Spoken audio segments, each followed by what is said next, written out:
बदल गया बाइक पर पीछे बैठने का तरीका।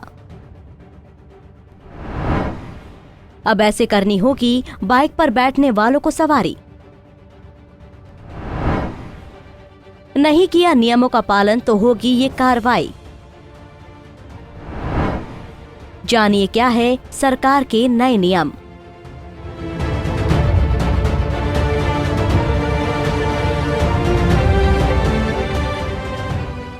देश में लगातार बढ़ते सड़क हादसों को देखते हुए केंद्र सरकार ने बाइक चलाने के नियम बदल दिए हैं। सड़क परिवहन एवं राजमार्ग मंत्रालय ने सेफ्टी को ध्यान में रखकर कई नियमों में बदलाव किए हैं।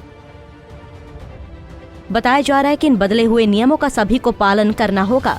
मंत्रालय ने नई गाइडलाइंस बाइक की सवारी करने वाले लोगों के लिए जारी की है। इस गाइडलाइन में बताया गया है कि बाइक ड्राइवर के पीछे की सीट पर बैठने वाले लोगों को किन नियमों को फॉलो करना है। साथ ही बाइक के पीछे सामान रखने को लेकर भी कुछ नियम बनाए गए हैं। तो चलिए जानते हैं इन बदले हुए नियमों के बारे में। ड्राइवर की सीट के पीछे हैंड होल्ड। मंत्रालय द्वारा जारी की गई नई गाइडलाइंस के अनुसार बाइक के पीछे की सीट के दोनों तरफ हैंड होल्ड जरूरी है। हैंड होल्ड पीछे बैठे सवारी की सेफ्टी के लिए है। दरअसल बाइक में जब अचानक ब्रेक लगाया जाता है तो पीछे बैठी सवारी के लिए ये हैंड होल्ड काफी मददगार साबित होता है। अभी बाजार में जितनी भी बाइक आ रही है उनमें ये सुविधा नहीं है। सरकार ने इसके साथ ही बाइक के पीछे बैठने वालों के लिए दोनों तरफ पायदान अनिवार्य कर दिया है।